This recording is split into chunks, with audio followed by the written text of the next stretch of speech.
இது சிகப்பு பொன்னாங்கண்ணி கீரை. இது வீட்டு தோட்டத்தில் உள்ளது. இதை நல்லா கழுவி வச்சுருக்கேன்.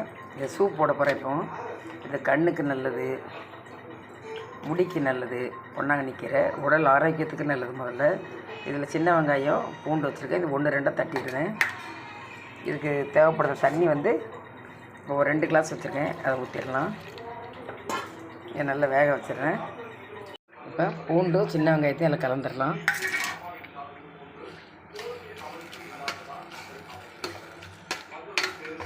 கொதிக்கவும் தண்ணி மேலே வந்துடும்.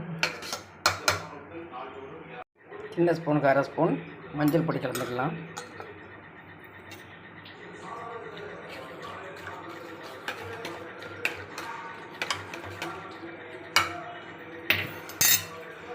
கல் உப்பு சிறிதளவு.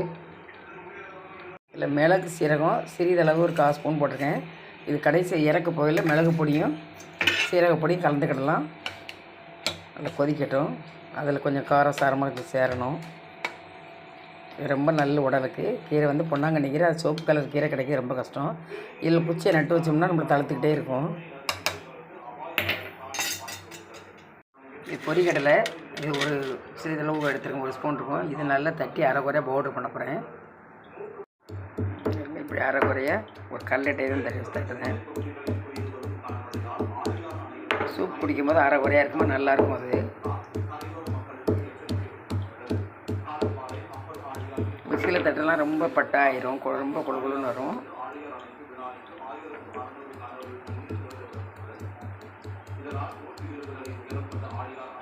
பவுடர் பண்ணி வச்சுட்டேன். இது அப்படியே இருக்கட்டும். சின்ன ஸ்பூன் 1/2 ஸ்பூன் சீரக பொடி கலந்துக்கிட்டேன். இதில் மிளகு பவுடர் பண்ண அரைக்குறையாக உள்ளது போட்டோம். இப்போ லைட்டாக தோணும். அப்புறம் சிறிது காயப்பொடி.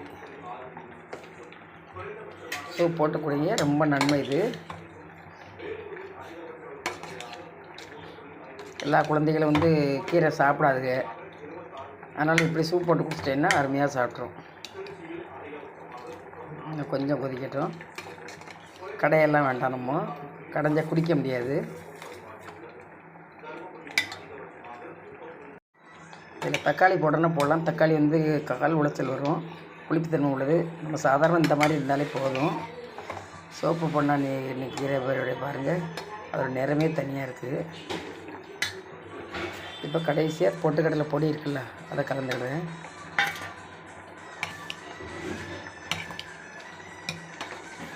இருத்த பிறகு கலந்துக்கிடக்கூடாது. இந்த அரைக்குறையாக இருக்கிறதெல்லாம் குடிக்க முடியாது.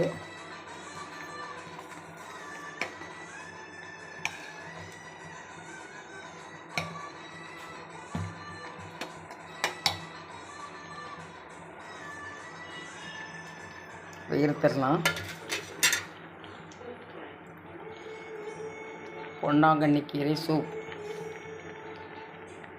இப்போ இன்னொரு பாத்திரத்தில் வடிகட்டி வச்சுருக்கேன். அதில் சேர்த்துடலாம்.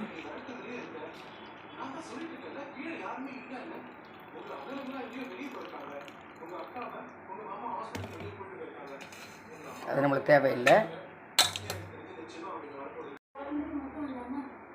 பொன்னாங்கண்ணி சிவப்பு பொன்னாங்கண்ணி சூப் இதே மாதிரி செஞ்சு பாருங்கள். லைக் பண்ணுங்கள், ஷேர் பண்ணுங்கள், சப்ஸ்கிரைப் பண்ணுங்கள், பெல் பட்டனை கிளிக் பண்ணுங்கள். ஃபுல் வீடியோவும் பாருங்கள்.